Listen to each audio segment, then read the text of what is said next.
The story begins with a girl named Grace who falls off a horse and suddenly remembers that in her past life, she was a 52-year-old man named Ken Saburo. Now she finds herself as the villain in a game. As she reflects on the absurdity of the situation, a servant named Josette brings her change of clothes. Grace thanks her, but ends up scaring the servant since she is supposed to act crueler. She then prepares to fulfill her role as the villain. We see part of Ken Saburo's past. He was an old-school otaku, and his daughter used to play the very game he has now reincarnated into. Recognizing the protagonist Anna, who trips at the entrance of the school, Ken Saburo recalls his daughter explaining the scenario. Grace approaches Anna to fulfill her role, but instead compliments her parents for raising her with love, accidentally triggering her paternal instincts. Hearing this, Anna cries moved, but everyone thinks Grace is reprimanding her, so she takes Anna aside. There, Anna shares the sacrifices her parents made for her education. Grace advises her to develop her skills to achieve success and happiness, making Anna cry again. Then a prince from the kingdom arrives, but Ken Saburo mixes up names from his past life. When Anna introduces herself to the prince, Ken Saburo uses the moment to recall saying that he guesses correctly, identifying him as Prince Virgil. Ken Saburo remembers this should have been the start of the prince's route, but since Grace shouldn't have been there, he asks her opinion about the prince. She replies that he seems like a good person, but is more interested in being friends with Grace, forcing her to agree, which raises their relationship level. From that moment, Anna becomes her follower. While walking through the hallways, they meet the director, and Ken Saburo shows off his social skills by greeting him elegantly. Later during class, Grace scolds Anna to make her pay more attention, believing it makes her look more evil, but it only increases Anna's respect. Anna misinterprets her actions as those of a model student enjoying learning, but Grace is happy because she can now do things that were difficult for her in her past life. We see Prince Virgil meeting with the typical Otome game character number 2, August, discussing whom to invite to the student council. During lunch, where students are allowed to serve themselves buffet style, Anna wants to take some food home for her family.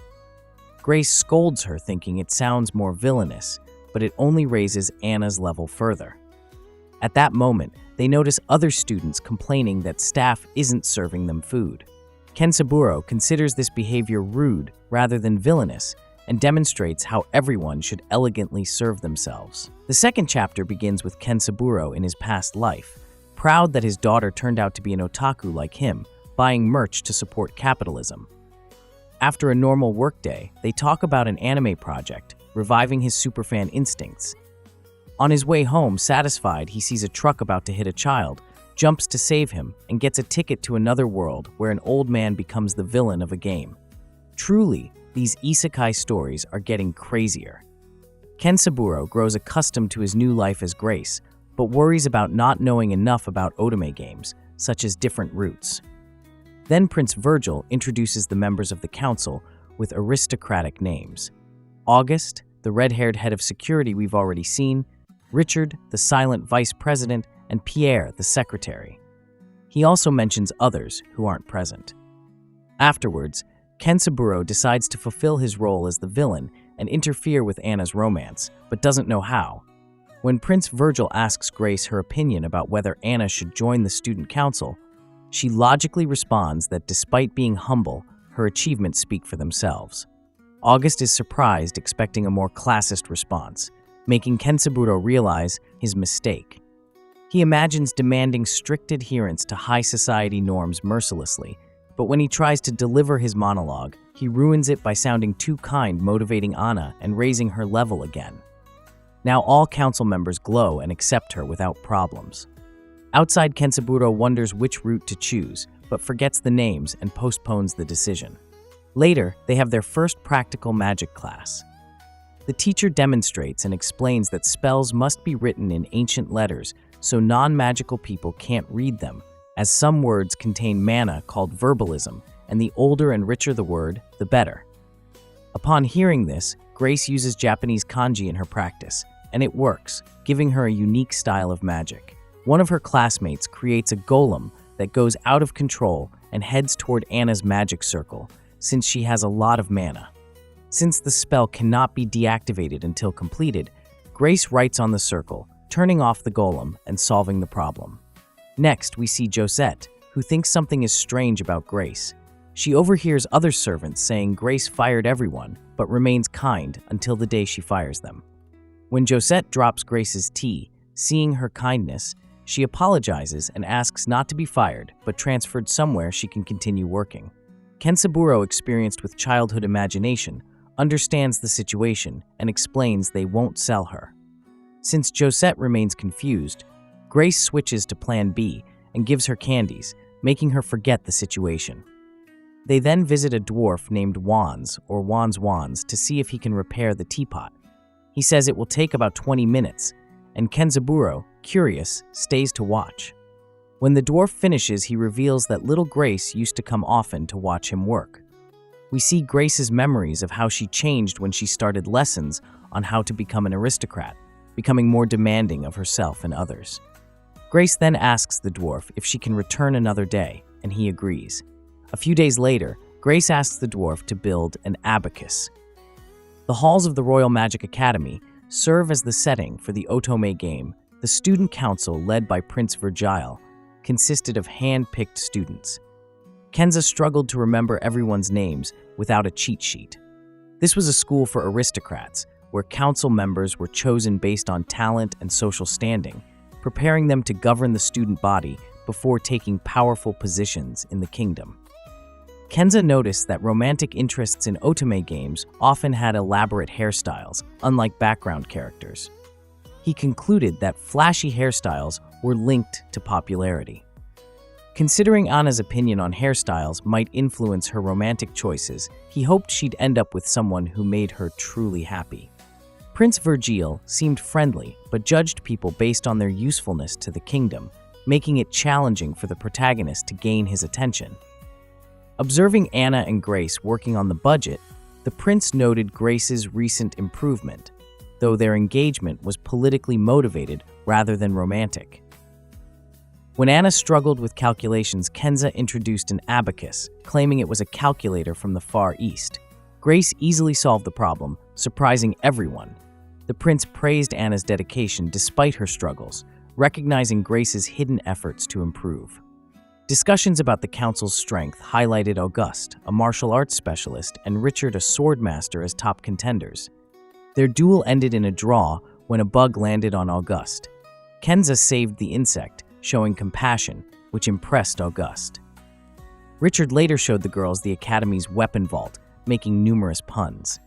Kenza countered with wordplay, earning respect. Rumors spread about Grace's superiority among the council. Anna wrote to her parents about adapting well, thanks to Grace's mentorship. Other first-year council members included Prince Lucas Vierge and Lambert Balance. Lambert's stern attitude towards Anna stemmed from viewing her as a rival due to their similar backgrounds.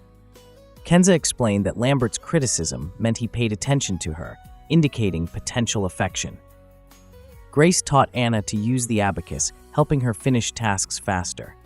Lambert questioned the fairness, but Kenza offered him an abacus, knowing Lambert's curiosity. Anna then taught Lambert, flustering him, while Kenza encouraged Lucas to learn too, creating healthy competition. Kenza reflected on his involvement in Anna's romantic roots, hoping he hadn't overstepped. Despite concerns, he enjoyed assisting in her journey at the academy. Another day ended with laughter and learning. As students advance in their magical studies, they prepare for the ritual of obtaining magical creatures. Anna successfully performs the ritual, acquiring a pink Pegasus unicorn with the wind attribute. Though others consider it a simple bestia, Grace is happy for Anna, seeing the harmony between her character and the chosen creature. Hinako explains to her father the concept of the game, where each student is given a magical creature egg after a month of study. The hatched companion expands available spells and opens new learning opportunities. Additionally, the choice of Bestia can influence romantic storyline options. Prince Virgil and Auguste join the class during the ritual, impressing the students with their rare magical creatures, a fire phoenix and a wind griffin, respectively. The prince comments on Anna's choice, noting the kind nature of Pegasi and their ability to reflect their owner's talents. When it's Grace's turn, something unusual happens. Instead of a regular creature, an ancient dual-element dragon emerges from the egg. This shocks everyone, including the teachers. The master explains that they are witnessing a legendary creature with fire and water elements, which is extremely rare and powerful. Hinako, observing the events from outside the game, gains the opportunity to influence the course of events. Using contact through the TV screen, she helps create the dragon by combining her father's mana with that of the character. This experience becomes a crucial moment in their shared journey. The story continues, blending everyday academy life with the development of relationships between characters and Hinako's influence on gameplay. Kenzo keeps playing his role, although his actions increasingly aim at benefiting Anna, contrary to his original goal as an antagonist. Some time has passed since Kenzo entered this world. His daughter Hinako continues exploring ways to influence game events. She understands that their family bond allows them to interact through the TV screen, creating unique situations and solutions. In the real world, each day of the game corresponds to a month in virtual time. This allows Kenzo to quickly adapt to new conditions, observing events from different perspectives. Hinako becomes a key link between the real world and the game, helping her father make the right decisions. In the Magical Academy, events unfold around the main heroine Grace and her unusual dragon Orion. The story begins when the Academy director demonstrates Grace's new dragon beast to everyone. He notes that in all his years of teaching, he has never encountered a dragon with two kinetic attributes, fire and water. Grace explains that this could have happened due to the incident with the dolls, after which she began feeling as if a second soul had settled in her body. The director suggests testing the dragon's abilities. At first, Orion successfully attacks the target with fire, but experiences difficulties with water magic. An important feature is revealed here. Only Grace can see her beast's statistics and change its attributes through a special menu. After switching the attribute to water, the dragon successfully releases a powerful stream of water. The director is amazed by the creature's uniqueness and invites Grace to participate in the annual magic exhibition. Grace's friend Anna decides to support her and help prepare for the exhibition. Other students, Virgil and August, join them. Parallel to this, a storyline develops involving Hinako, who observes the events through the game, and her mother, who analyze what is happening. A notable meeting takes place in the library. Analyst Pierre is looking for Prince Virgil, who has once again disappeared from his tight schedule. It turns out that the prince periodically hides from his assistant to get some free time. Grace advises Pierre not to worry about it and notices that Pierre's gargoyle with the water attribute perfectly complements the prince's griffin with the wind attribute. Subscribe to keep up with next week's road. But for now, watch this next video. I'll see you all in the next one.